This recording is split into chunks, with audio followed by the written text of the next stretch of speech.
So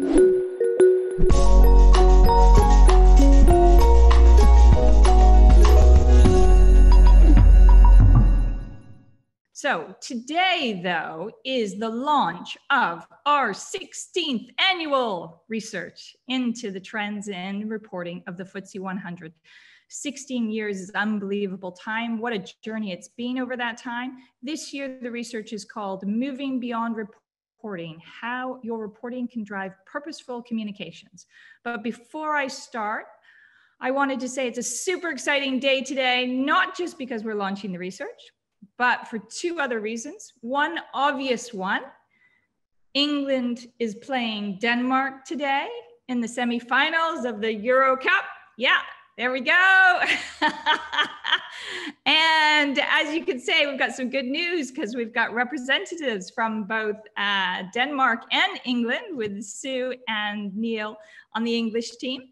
The other exciting news that you might not have heard is there are two Canadians playing in the quarterfinals at Wimbledon today. Yes, I always have to put in my Canadian plug. So that's really exciting for Canada because that's the first time in history. And the bad news is that someone or maybe two people from this panel are going to be disappointed. And I'm happy to say it's not going to be me because I'm in a win-win situation. Whoever wins is going to be Canadian. So anyway, that's all I wanted to say. So, okay, let's just move on and start the webinar. Just wanted to tell you a little bit about Black Sun. For those of you that don't know, I see a lot of familiar faces, which is great. But just to tell you a little bit about Black Sun, if we could flip to the next slide, I'm going to leave this to Anne to drive us. We're a stakeholder communications company, as many of you know. We're really focused on bringing the corporate story to life. We've been doing this for 27 years, using creative communications solutions to help solve critical business challenges. And you can see from the range of services that we offer, from consultancy, which really provides insight and knowledge to our clients through benchmarking, materiality assessments, stakeholder engagement, communication strategies and frameworks, as well as reporting communications, sustainability communications, and digital communications. So we work very holistically across a lot of our clients, and it's a really exciting time for us right now. And we're super privileged to work for lots of ambitious companies who also see the powerful role that communications can play in inspiring and engaging their stakeholders. And it's really great to see so many of our clients on the call today. So thanks for joining us. Okay, so on to introductions. I've already told you that I'm Canadian, but my name's Sally. If you don't know who I am, I look after the insight and external engagement at Black Sun. So I have the great privilege of engaging with regulators, investors, special interest groups, and all around that really impact what's happening with corporates and the growing expectations on how corporates disclose and communicate to their different stakeholders. And I lead our consultancy team. And help build our strategic offer across just our offices, both here and also in Asia, which is really exciting. So Anne, I'll hand you over to next, who you may have guessed is our Dane. And Anne, I don't know if you want to say a few words about yourself. Other than, as you can see, I'm an investor and ESG communication director. So we're all about best practice, all about sort of individual practice and obviously regulation, but specifically around telling that, that unique, that authentic story and helping clients do that. Okay, super. And then I've also got Neil and Sue on the call, and I don't think they need any introduction. They are client partners at Black Sun, work with many of you on the call right now on the day-to-day and really using that strategy to drive through excellent communications with their clients. So really excited for them to be part of today. So the way that it's going to work, just so you know, is I'm going to try to moderate the session. Anne's going to give us the insights from the research, and then Sue and Neil are going to chip in and share with us some of the challenges and changes and also the opportunities that they're seeing with clients to give it a little bit of color. So I ask you to, if you've got any questions, please put them in the Q&A. I'd love to take them throughout the session. We'll try to keep it as interactive as possible. Okay, so Horizon series, just for those of you that don't know, I mentioned changing expectations. This is really the scene setter. So I talked a lot about what we do. My job is really to engage with the external market. I mean, Black Sun prides itself in our engagement and understanding what's going on. I don't think I really need to remind anyone how much the world has changed over the last 12, 18 months and the changing expectations on business as a result of that, okay? From the rise of stakeholder capitalism to the focus on sustainability at the top of the agenda, to the rapidly changing corporate reporting landscape, and we'll get into that in a little bit more detail, to this idea of accelerated digital transformation, and really then this focus on impact moving forward. And I think it's a really challenging time, but also exciting time for corporates. So really to understand and to meet those needs, what we do is we have our Horizons series. And really that is our research brand at Black Sun. If you're not familiar with it, I hope you are. But we've been studying the power of communications in changing behavior, increasing transparency, and improving engagement between business and stakeholders for the past 16 years. Originally, it started, if we flick to the next one, about corporate reports. So we've done 16 years of tracking the trends in corporate reporting, but over that time, our research has evolved and expanded into an assessment of the role that strategic storytelling plays in helping organizations around the world build trust and communicate their value creation story across multiple channels. So whether it's capturing the spirit of regulation in the reporting, whether it's creating a corporate website which reinforces purpose, or whether it's engaging wider stakeholders on sustainability, okay? So that's really what we try to do with the research. And, you know, as I said, we've been doing this for a long time and tracking the trends. And there's this quote that I heard somebody use the other day by Lenin, which I think really captures what we're experiencing at the moment. And the quote goes, "There are decades where nothing happens." And I certainly have felt like that in the job that I do here, but there are weeks when decades happen. And I think that we've just gone through such change over the last 12 months. And I always see that's the sort of the silver lining in COVID. So how I wanted to start the event today is just bearing that in mind. Maybe Anne, could you just give us an overview of what you think the biggest change you've seen in the past year in terms of how companies have been approaching their reporting, just to set the scene before we get into the research? Okay, well, I think it's fair to say that most companies are sort of starting earlier. We saw that last year as well. You know, everybody wanted with COVID, didn't quite know remote working, how's that going to work? So the whole process started earlier. This year, we're certainly seeing that with all of our clients as well. The process starts earlier. People have barely finished their report before they start thinking about the next one. Companies are also getting to a point where perhaps they are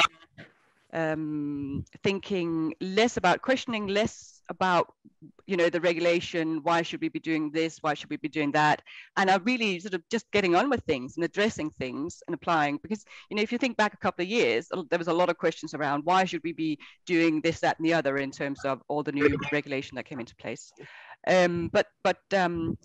I think you know, meeting disclosure requirements, etc., is you know, a big focus for companies, and they want to do well. There's a big focus on ESG as well, which I think is something that is impacting and sort of figuring out, well, how does that sit within an annual report? How does that sit within a wider suite? Where does that sit? How do you know, findability and actually telling the right story to different stakeholders? Okay, great. Now I'm going to pose the same question just quickly to Neil and Sue, and see if they can share with us a little bit about what they've seen with companies over the last year. Who wants to kick off? Neil, maybe? Great, cheers, Sally. I mean, look, I think the pandemic has put everything in quite sharp attention, really. I think it's been a bit of a very challenging time for everyone, with stakeholders are more empowered, and there's just greater focus on companies. I think partially that's because of a obviously challenging performance that there's been over the past 12 months, but also just a lot of the other kind of sustainability factors that are coming into play, obviously with COP26 coming up. So, I mean, I think as a result of it, and a lot more scrutiny, both from internal and external stakeholders, I think that companies are starting to see that there has to be this more joined up communication, both through reporting channels and through others. And I think that, again, by having this added attention, added focus from stakeholders, I think that comms is finally starting to kind of rise up the agenda a little bit. And obviously from our perspective, that's great. But yeah, I think it's obviously been a crazy challenging time for everyone. But there feels like there's some real emphasis behind communicating properly and more holistically across different channels, which again, good for Black Sun, but I'm sure very challenging for everyone who's been on the call. But yeah. Great. And Sue, did you have anything to add, or there's similar thoughts? Yeah, no, I agree with that. I would also say, I think there's been a real focus on the articulation of purpose and the effective articulation of purpose. I think companies are really grappling with how to articulate their role in society beyond returns for shareholders. And I think with that comes an increased focus then on the kind of the financial and the non-financial aspects of the business. So what does that mean? And therefore, as Anne says, we're seeing a lot of focus on the elements that make up ESG, and companies are working out how to communicate these aspects effectively to the right stakeholders. There's a lot of talk about that. Super. Okay, great. Actually, all really great thoughts, and very encouraging that the importance of communication seems to be rising up the agenda. And actually, I heard this comment the other day from a Ned, and I loved it. And this Ned explained this. They said that boards and CEOs should be storytellers in chief. And I love that, because I think that's a real transformation that's taking place in terms of boards and CEOs taking that role up, and the importance of communication. So super excited. So now I'm gonna pass over to Anne, and I'm gonna let her kick off with the research and maybe tell us a little bit about this year's theme and the thinking behind it. Okay, so this year's theme is moving beyond reporting, and that's really, it's really talking about how the purpose of reporting isn't, you know, of course it's reporting, but it is reporting the actions, it's reporting the thinking, the planning. The reporting is just an output. And just to sort of raise that point that obviously, you know, we don't want to make a perfection the enemy of good, right? We want to make sure that the focus here is on your story and how you are applying what you need to be talking about. So it's that thing of, let's not report for the sake of reporting, let's report on what we're doing. So let's focus on the doing and then have reporting being secondary. So what I wanted to do is take you on to the next slide, which is just a little bit around the research. So we always asked every year, so this research, is it actually, you know, do you survey companies, do you interview them? No, we don't. We have a whole team of people who will audit the annual report. You know, and that gives us about a data points of, you know, 700 different data points. And we look at you know, front to, you know, cover to cover annual reports. And we use this narrative really, or this analysis really to help companies move their narrative forward. And it gives us a pretty good indication of not just what's happening right now, but also what will happen in the future. If you've read our research before, you'll know that over the last couple of years, what we've done is we've sort of structured our research by what we call the 6 principles of trust. And the 6 principles of trust is, as you can see here, it's culture, diversity, it's stakeholder engagement, responsible business, transformation, long-term thinking, and purpose, obviously. And I would say the sort of the first half over here around culture, diversity, purpose, you know, is really purpose is the North Star. It's sort of you see almost the internal half here and the external half on the other side, or the part that is externally focused or externally impacted. Whereas the culture, diversity, and I say diversity as sort of cognitive diversity as well. So having a widest possible range of opinions gives you the strongest product. You know, your culture is really the engine that will, you know, allow you to deliver on your strategy, allow you to deliver on your purpose. And the purpose is obviously that umbrella that sits, you know, your role in society. Equally on the other side, stakeholder engagement, responsible business, and transformation and long-term thinking are those elements where, you know, understanding what stakeholders are expecting from you, which should feed into strategy, should feed into your long-term thinking and your direction of travel. Responsible business, obviously, that's about your own footprint, perhaps, and transformation. That is, you know, really sort of moving on to sort of that could impact your business model, etc., in terms of buying into sort of a sustainable transition. Now, I wanted to go through some of them. I won't go through all 6 of them today, but I will go through about four or five. One of them I'm combined here a little bit. So purpose and culture. And I think purpose and culture is, purpose particularly, is proving a little bit difficult for companies, I think. I think there's been some discussion both from the FIC but also from investors around how they do feel a little bit that there's a bit of a purpose washing among some companies. So as you can see here, quite a few companies set out their purposes. So as you can see, it's gone down by 1%, which is probably a reflection of changes in the index this year in the FTSE 100. And the same thing goes through in terms of, sort of the leadership statements. And I would say those are sort of two of the elements that, you know, companies start out by setting it out, the purpose, talking about the leadership statement. Where it then becomes a little bit more difficult is then when it starts to get to that point where how do we use it as an umbrella to talk about actually how it impacts our strategy, how it impacts direction of travel, etc. So while you can see that that has substantially gone up compared to last year, if we dive deeper in those data points, it is somewhat superficial. So there might be some narrative around, you know, in the strategy section around how the purpose sets the direction of travel or how it's sort of the North Star. But actually, what does it actually mean, the purpose? How does it impact decisions, how they're taken, and specifically which decisions aren't taken? And that's an element that we don't really see companies talking about, right? You know, we didn't do X, Y, and Z because it doesn't align with our purpose. Now, actually, Sue the other day reminded me that we have a client who had who did do this a couple of years ago and said we decided not to work with this supplier because, you know, from experience, their work practices do not align with our purpose. And I'm sure there are other stories that companies could be telling of why they're not doing X, Y, and Z. And I think that would, you know, that's where the rubber meets the road to some degree, when you can tell that story of you know, decisions you have and haven't taken.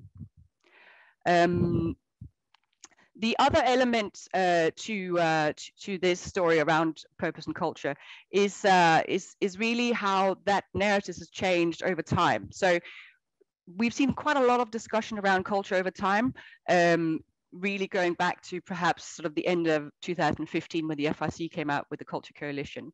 And that's sort of gone up and down a little bit. And there where we are at the moment is probably around, there's a lot more focus in the corporate governance sections around culture. So substantial sections, not just a mention here and there, but actually substantial sections. I saw one company the other day that had 4 pages in their corporate governance report just around culture and how the board has oversight with it, how the board ensures that the culture is aligned and continues to be aligned with the long-term success of companies. But the one thing that's perhaps missing a little bit is around the culture gauges. So that's gone up a little bit, but 30% only set out what those gauges, those measures or indicators that the board is using to actually align themselves. So it's not just talk, but actually setting out what are those specific things, what are those, that data that goes up to them that they monitor.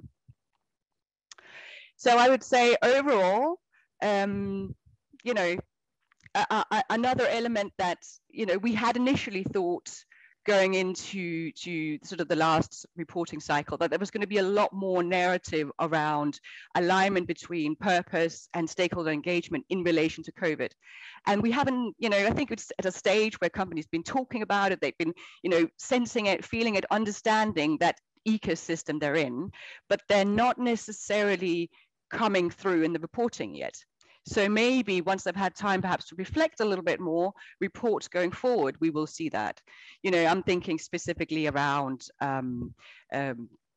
you know, what does that mean in terms of role in society and the culture. We've seen a little bit around perhaps culture in relation to sort of agility and so on and so forth.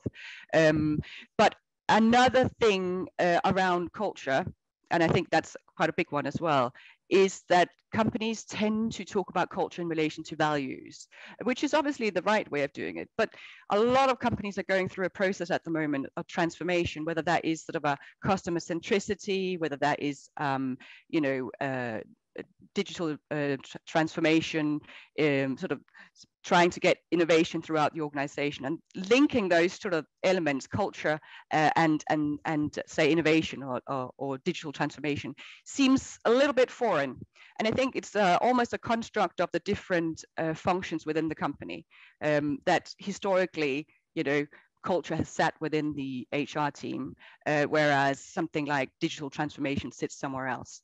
But culture is this thing that is the engine for everything you do. It's the glue, the fabric of everything. So it certainly is a big part in those, and seeing more narrative around that would be, I think, where company needs to get to.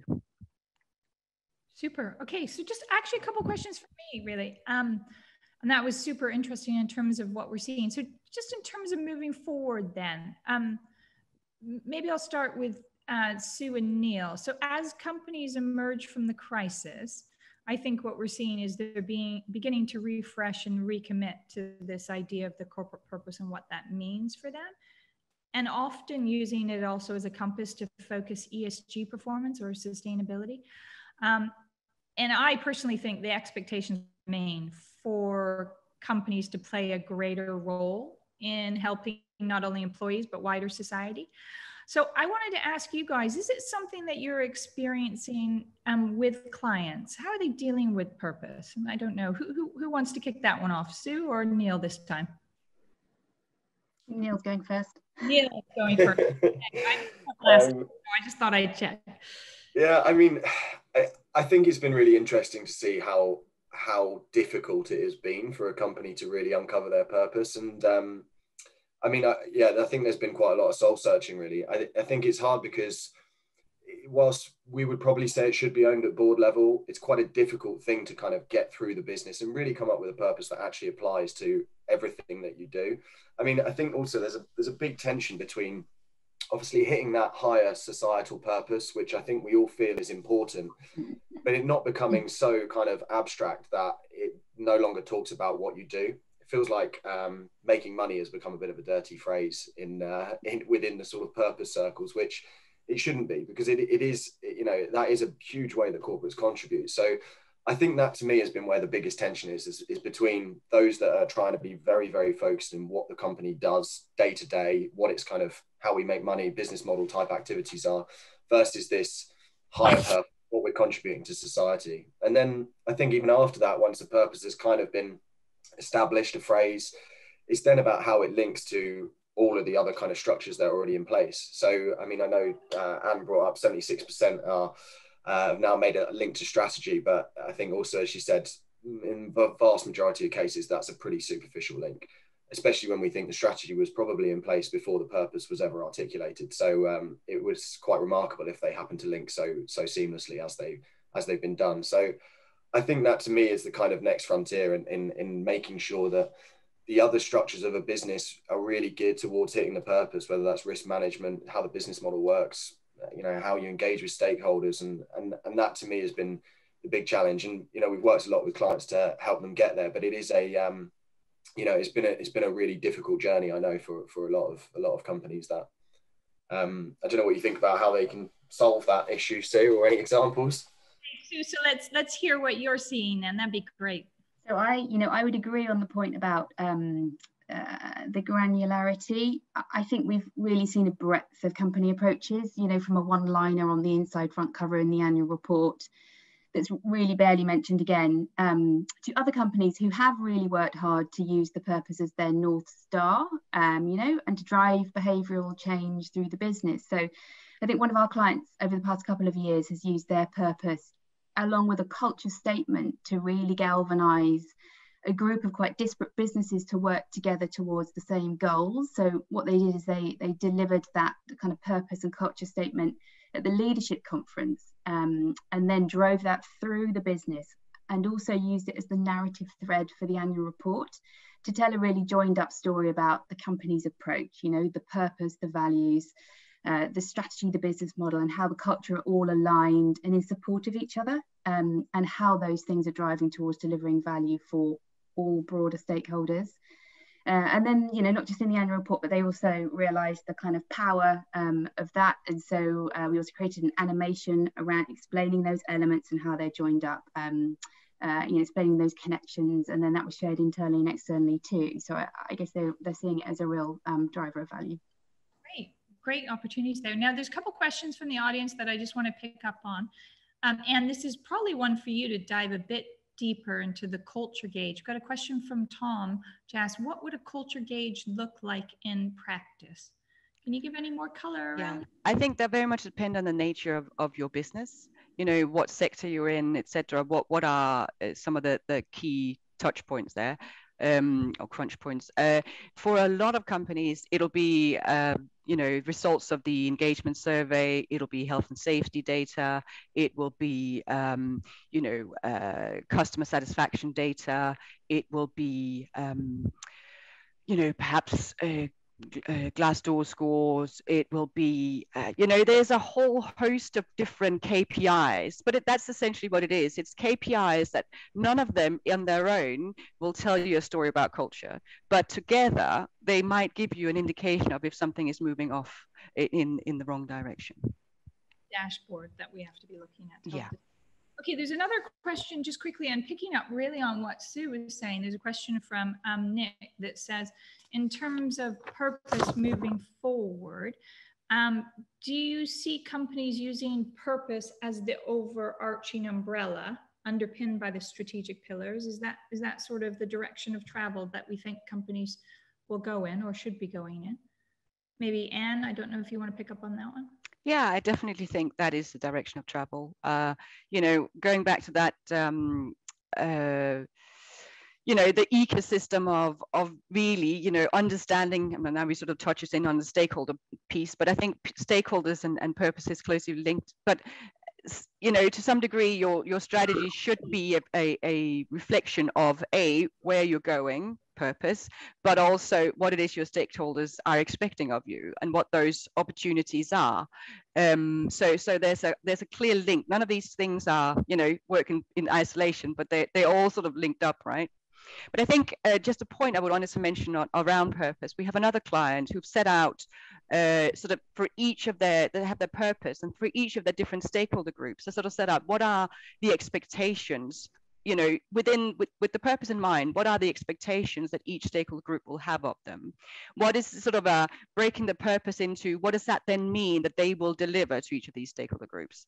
And what can they expect from the company? And they've gone out to each of these stakeholders groups to test these, and that's actually giving them some direction in terms of how to manage, but also giving them direction in terms of how to communicate with each of those stakeholder groups. I think that's a good way of sort of trickling it down. Actually, that picks up on the Web 100 that the team have been presenting in the last few weeks, because what they've seen in that research is an increased focus on purpose and how companies communicate that and create content to reinforce their purpose on the website. But then the other trend was picking up on what you said. It's making sure that right information gets to the right stakeholders through the website and having that as the backbone. So maybe on that, can we move on to the next thing, which I know is a big focus for a lot of companies, stakeholders, Anne? Yeah, so stakeholders by far is the topic we've spoken most to clients about over the last couple of years. And you'll see from the data here that there is companies are starting to talk about that link between stakeholder engagement and strategy. I think it is impacted last year to some degree by COVID. You know, there's some element of sort of supply chain, you know, fragile supply chains, fragile route to market, etc. And actually those who perhaps been more successful last year have been those with really strong stakeholder relationships. The other side of that coin is then when companies have to talk about those principal decisions that they've taken, as the code refers to, and how they've considered stakeholders. And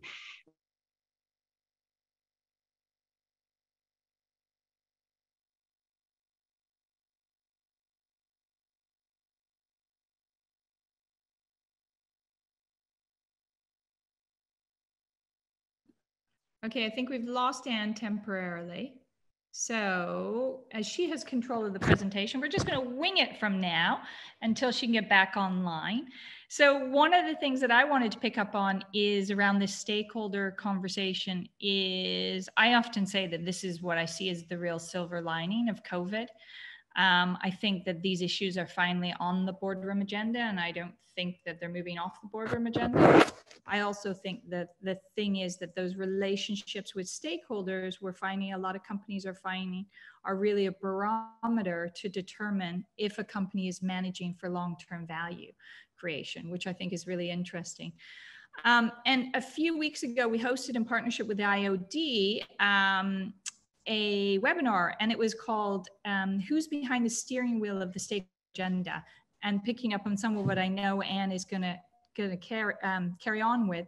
But we're really trying to understand how the board can get the appropriate information on stakeholders to feed into decision making, because that's the big thing that came out of the research. One suggestion was to have a chief stakeholder officer. Another was to have an agenda item with stakeholder relations on every board agenda that you go through.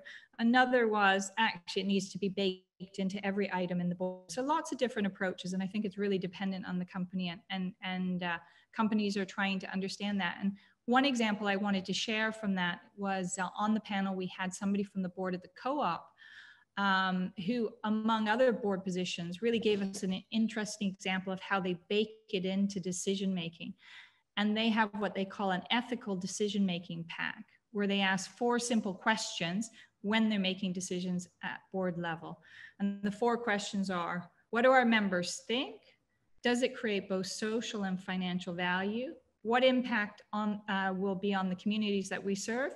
And will our membership understand what we've done and why? And I guess essentially that's really reinforcement of Section 172 and bringing it to life. So I thought that was just an interesting example to share. And I think we've got Anne back, who can maybe take us through what we... Sally, I don't know what happened there. Going through a whole lockdown with no problems, and then now, but there you go. But that segues very nicely into what I was going to say around sort of board oversight, around stakeholder engagement, etc. So what I wanted to show here from this slide is really where that narrative around the principal decisions sit within the annual report. So 24% have it sitting in the strategic report, 33% in the corporate governance report, which gives you an indication of where board oversight is located. And I think there's no right and wrong here, but it just goes to show that there is very different approaches in how companies talk about, board oversight, so I think overall, companies are definitely conscious of stakeholders, much more so than we've seen in the past, and conscious of the role of stakeholders to a degree that probably we haven't seen prior to COVID. So there's a silver lining, if you can say, in that way. And I think we will see much more of that coming through in reports going forward.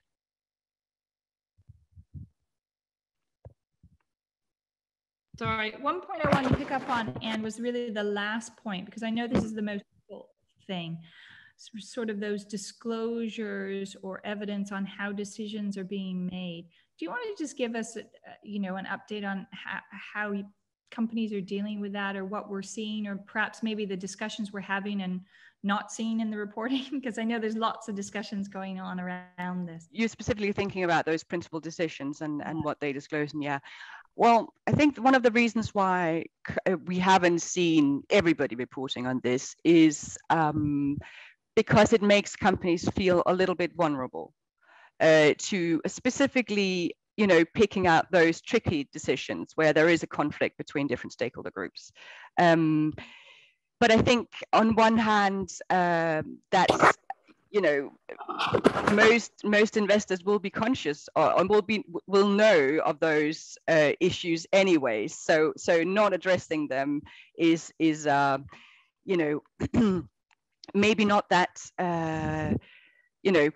I'm not sure that they necessarily are, I think actually by talking about them, that they can address them head on and actually own the narrative around those things that are slightly more difficult, rather than letting it to the reader to come to a conclusion on their own right. Okay, that's good advice. Now, Neil, I want to pick up with you, because at the beginning you talked about stakeholders. Now we know there's more and more demands for accountability from a wider group of stakeholders.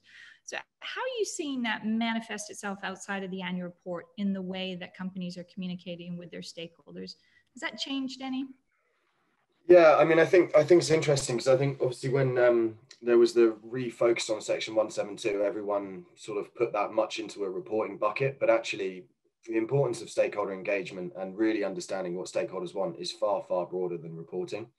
And I mean, I think one of the things that we're seeing more of is that through the process of materiality assessments and other ways of really engaging with stakeholders, companies are now properly understanding what stakeholders actually want and what their issues are, which I think for too long we've probably guessed and not been direct enough in asking that question. I mean, to me, this is going to be kind of the new frontier of broader communications, is truly asking stakeholders what their issues are, and also I think importantly how they want to be communicated with.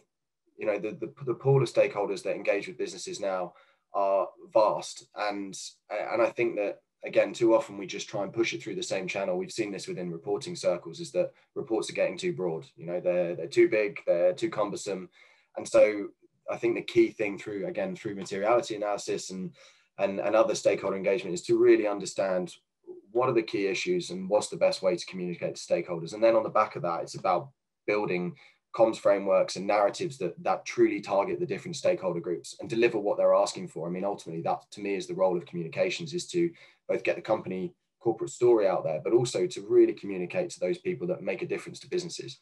And so I think we're seeing companies more and more, I guess, do that hard work in really understanding what stakeholders want. And again, I think through digital and other channels, that's going to be a huge frontier of understanding and then tailoring communications to different stakeholders. And that's probably what I've got to say on the matter, Sally. We might have lost Sally, so I'll pass over to you, Sue. We'll take it in turns to drop out for this, everyone. I'll hand over to you, Sue. What have you got to tell the matter? I think we're handing over back to Anne now on the next section. Yeah. Okay. So what I'm going to take you through next is around responsible business. And that's a nice segue from what Neil was talking about there in terms of materiality. Because I think really, you know, responsible business and talking about sustainability in the annual report, companies take a multitude of different approaches, you know, whether that is integrating the content throughout the report, whether that's having a standalone report, you know, and I think we're probably getting to a point where companies need to think a little bit more about, you know, who are they trying to communicate to? And, you know, can they actually communicate to all stakeholders through the annual report? Or should they be thinking about not just a sustainability report, but also perhaps a suite of other reports? But I know we'll touch on that later. But I thought it'd be interesting for this to talk a little bit about what we're seeing in terms of commitments that companies are signing up to. So SASB. So what, as you can see here, 28% of the FTSE 100 is now either mentioning SASB, have a SASB index, you know, have a sort of a very brief reference to saying we will be doing it next year, or actually report on it, either in their report or in the sustainability report. And I think there's been a massive focus on SASB this year, not least as a consequence of BlackRock and their letter that I think must have gone out to, well, all of the FTSE 100 at least, around how they're expecting companies to report on SASB before the next AGM, which is really kickstarting the whole move into SASB. TCFD, unsurprisingly, 94 companies are now either reporting some element of TCFD. I would say TCFD is very much a journey. So hardly anyone is fully compliant. And I think it will be a journey for a little while. I mean, obviously it's going to be a regulatory requirement next year. So for you know, it seems like everybody is getting there. You know, we're getting into the, even if they haven't been on the journey that we've been on with some clients, which maybe started 4 years ago, everybody does have it firmly on their agenda now. But as I said, a journey, you know, elements such as scenarios, such as target setting is the elements that companies tend to you know, finish last. The next one is around the Sustainable Development Goals. I think it's fair to say that over the last couple of years, we've seen a I wouldn't say greenwashing, but SDG washing. A lot of sort of backwards retrofitting SDGs onto what we are already doing for some companies, but that is becoming more, more specific. And obviously, you then need to think about what sits in the annual report versus what sits in the sustainability report, what level of detail. If you only provide a certain level of detail in the annual report, it's an element of really saying perhaps the annual report is where you have a summary that gives you a really good sense of your sort of the integrity, target setting, the accountability piece in there, and then the detail is elsewhere. I would say the only other point around this that I think is quite relevant is around companies talking about their specific sustainability target areas or their focus areas. And while companies take different approaches to doing that, very, very rarely do we see companies looking at it from a sort of value chain perspective, where we can actually see specifically where in their value chain their biggest impact is, whether that's a positive impact or a negative impact. But it tends to be structured by issues. And sometimes when you look at reporting, it'd be quite difficult to tell where that sits in your value chain and whether it's actually sitting over several stages of the value chain or not. So that takes me. I was going to say, I just have a couple questions on that. Sorry to drop off earlier on. We're not having very good luck here. And it was really. Sue, you're next. Yeah, it was really just to dive a bit deeper on requirements for companies and what they should be doing, because as many of you will well know, there's been lots of changes around the kind of reporting environment and what that means, and standard setters, and this idea of moving towards a global sustainability standard. And I know we get lots of questions on that from clients, so I'm not going to go into masses of detail right now, but just a couple of key things that you should know about. The IIRC, the International Integrated Reporting Council, and SASB, who Anne talked about earlier, have merged into one, the Value Reporting Foundation, recently, which is great, bringing kind of an overarching framework and metrics together to help companies, overlaid by integrated thinking principles. So they use those three elements to bring together a holistic approach to reporting. The integrated thinking, as we've often talked about, is critical to all this. And recently our team in Singapore designed the Value Reporting Foundation's first research publication to the market on integrated thinking, which showcases a lot of case studies around integrated thinking. So if you haven't seen it, I encourage you to have a look at it, because it's a really good, useful tool. I'll also, just to do a little bit of a plug, because we realize the increasing recognition of SASB from investors and the need for our clients to deal, we are a SASB consultancy partner, so working closely with them to kind of bring their message and educate the audience. So please talk to us about that if you are interested in learning more about that. And just globally, in terms of what's happening, many of you will know there's some consultations going on around an international sustainability standards board being set by IFRS to set sustainability standards for the market. This would be a global approach, okay? They're right now recruiting for a new group. Now, the focus of that will be an investor focus with a sustainability scope, okay? And what they're said so far is they're going to build on existing frameworks. They're going to take a building blocks approach, and they're going to focus on climate first, with something official hoping to be announced by COP26. Okay, so that's one thing that's happening. But also, many of you will be familiar with the NFRD, so the Non-Financial Reporting Directive. There now is a proposal from Europe to amend that NFRD with something they've called the Corporate Sustainability Reporting Directive. Okay, and this again is standardization of sustainability standards. Now, there's some key things in that. Really, that proposal requires the audit or assurance of reported information, which is a new change. It also introduces more detailed reporting requirements and moves them from like a best practice to a mandatory reporting for a lot of things, and it depends on how countries embrace that, but still. And it also will require companies to digitally tag the reported information. So there's lots in there, as well as the concept around double materiality. So there's lots of different debates going on in the market. We don't have time to cover it all now, but I guess the point is that companies need to be thinking about this. Sustainability and reporting on it is going to be mandatory moving forward, whatever way that we go. And we're getting increasing focus from investors, regulators, and other stakeholders on it. So really, just given all of this, Anne, my question for you, just simply, how do we navigate it? So what's your advice to corporates in terms of, just getting started on this if they haven't started, or what would you say they should be doing? Well, I think it's important that companies, they need to start, look at their stakeholders, look at the nature of the business, focus on where their biggest impact is, negative, and specifically the positive impact as well. Where can they have the biggest positive impact? Yes, you need to be doing TCFD, and yes, you need to be doing SASB, rankers and raters, all of that sort of stuff. But you also perhaps need to split the story in two and think about owning your own story while also having a sort of communicating sort of a more holistic story that you own. So not trying to do everything and maybe not doing any of it particularly well.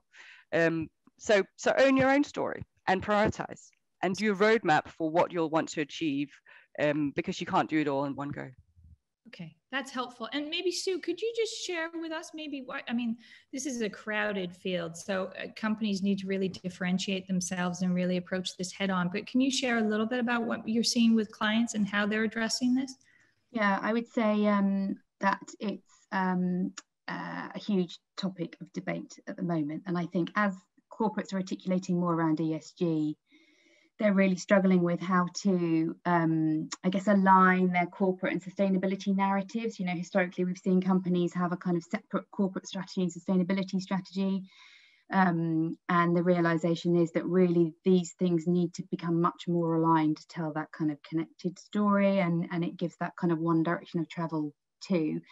And I think because of that, we're seeing a real refocus, if I can call it that, on integrated reporting.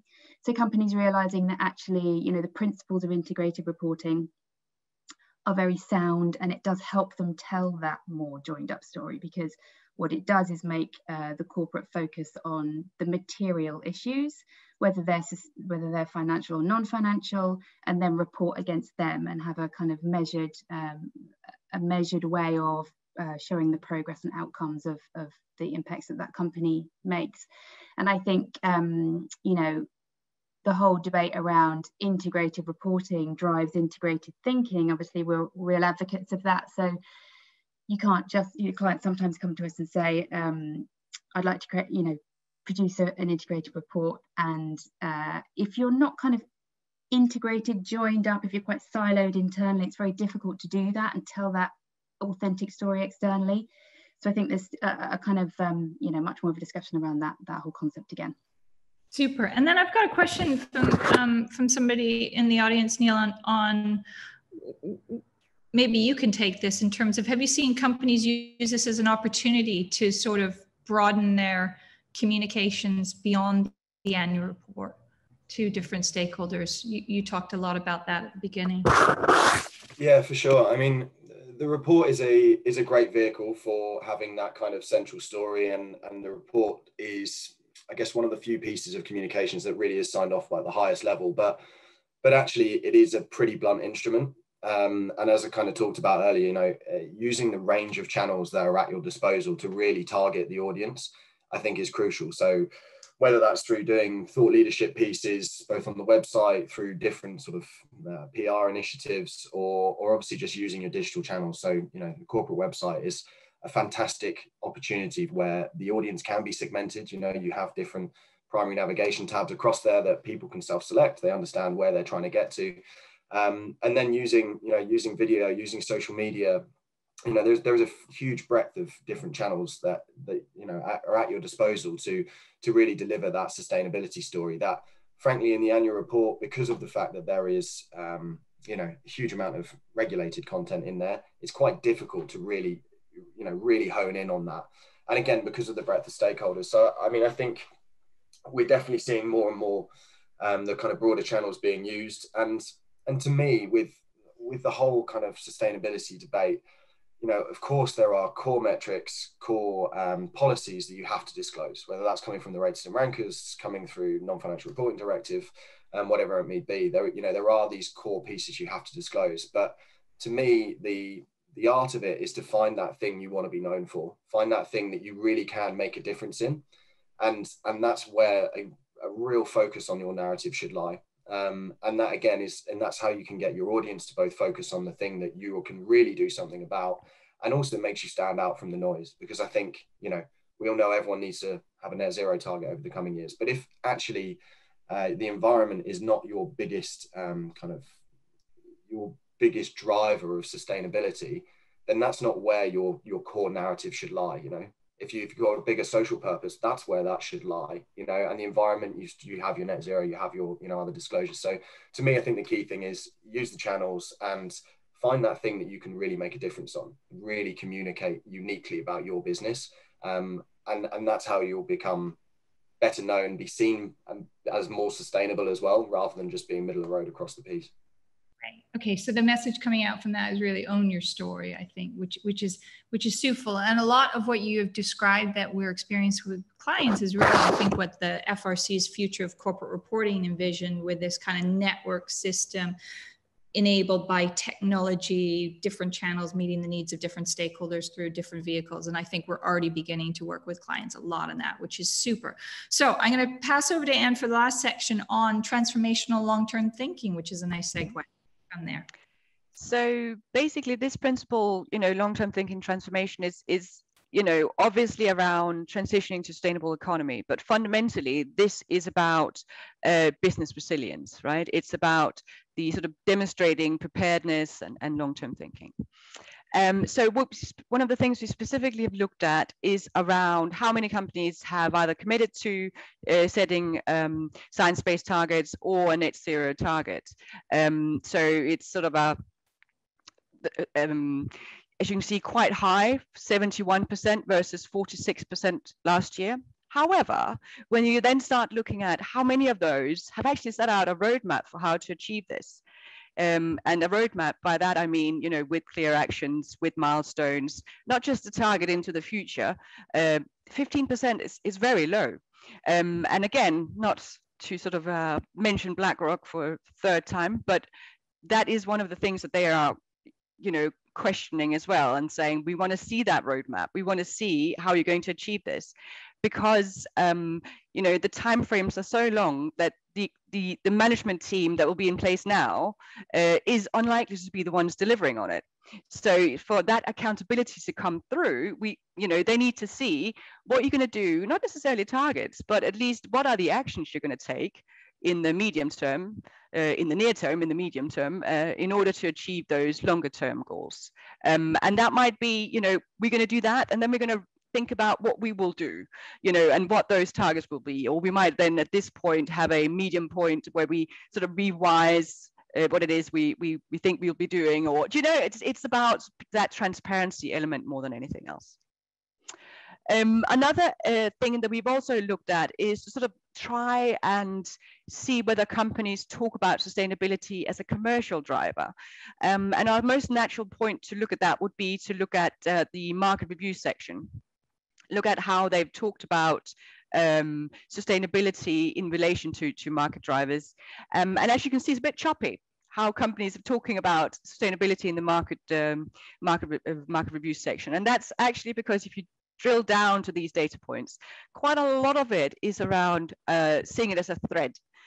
How are we dealing with sugar taxes? How are we dealing with plastic taxes? How are we dealing with, this thread of, punitive regulation? And actually, it's not really coming through that this is a commercial opportunity for companies. Green revenue, EU has the taxonomy coming out very soon, or coming into place very soon, where companies will have to report on the degree to their sort of green revenue. And I think a lot of companies aren't necessarily seeing the sort of financial, commercial opportunity in this transition that we're all going through, and actually looking at it, what does that mean for not just our business model and how we transform as a company, but what does it look like in terms of our products and services we offer, sort of what that could look like in the future as well, and how that your product or your services impacts from a sort of competitive perspective, and actually gives you perhaps a competitive advantage, because you're greening someone else's supply chain, etc., etc. And that tends to, perhaps be mentioned in sentences here and there, but it isn't really coming through strongly enough, and it isn't signposted clearly enough. I want to see blinking lights here. Yeah. So that's sort of a really short run through of some of the things that we're seeing, but I would say focus much more on the commercial opportunity, competitive opportunity that this also provides, and not just on the risk and what it means for sort of transformation, because transformation obviously is a long-term process, and it can be difficult to keep talking about gradual things, but actually that other side of it, the opportunities, not just the risk, but also the opportunities angle. Okay, super. We're coming to the end. I'm just conscious of time. So, and maybe we flipped quite a lot of questions throughout. So what I wanted to do, if we could just land on maybe the screen with our future events, and while we get there, if I could just ask each of the panel today to share maybe just one key takeaway that they think corporates should be thinking about, practical advice, whatever you'd like to share, just to end it off, and then I'll bring it to a close. And if there are any other questions, please feel free to get in contact with us. Sign up to some of our future events. We'd love to see you there. So should we start off with Sue? Looks ready. So why don't we go with Sue? Sure. Okay. I think, what's struck me over the past 18 months or so throughout COVID is that corporates are telling us that it's seriously accelerated so many things, one of them being, I guess, the comms activity, and that's internal and external. And whilst that really ramped up very quickly from, last March onwards, it hasn't really seemed to let up. So maintaining that pace now is absolutely crucial. So what we're doing is working with clients to plot, I guess, a 12-month comms calendar to say, okay, here's your financial calendar of activity and what you're doing. Here are the stakeholders and the channels through which you need to communicate your key messages. Your annual report's a great forcing device to update that corporate story once a year, but let's plan and be proactive about how we can help you maintain that kind of key messaging and get that out there. Yeah, I think for me, it's just embrace the change. It's all been a bit wild over the past couple of years, but I think we're now at a point where we just need to embrace it and go with it. And that means really using digital channels properly. I mean, never before have we used digital so readily in our day-to-day activities. And I think there's a huge opportunity there to really embrace the change, use your digital channels, and don't be afraid to tell a story that is absolutely about your business. And I think that's where too often we fall into a trap of kind of everything looking the same. But, as I say, embrace the change and tell an authentic story about yourselves. Anne, did you want to add anything more? The only thing I wanted to say is, totally echo the authenticity point both of you made, and sort of that focus on your impact, but also perhaps splitting that story. I touched on it a little bit earlier, splitting that story between a communication story and a disclosure story, different channels for each, and a different materiality lens for each. And that's something we will be talking a lot more about in the session we have on July 20th. So how can you actually tell, a holistic communication story where you communicate your story and then disclose to each of your different stakeholders according to their needs, using the channels that are right for those, and so that you get the best of both worlds. Okay, perfect. Thank you. And I just add a couple of things on my own is there's lots of resources out there. So talk to other people, look at what other people are doing, look at our research. Got great research that we share with you today. We've also got great research on how companies are bringing it to life on websites. We've got a great research piece we're launching at the end of the month called Purpose Beyond Profit, which looks at the C-suite views on purpose and profit and how those are intrinsically linked. We've also, as I said, just helped the Value Reporting Foundation with this integrated thinking case study piece, which is really good. And I know Anne picked up on net zero, and we recently also helped Accounting for Sustainability with their guide to net zero. And there's some really excellent practical case studies and lots of tips in there. So use the resources available to you. If anybody wants to know about those resources, do get in touch. We'd love to share more, and hope we'll see you at some of our future events. So thank you very much for attending. Thanks very much to the panel, and good luck to who today? Is it Canada? Is England.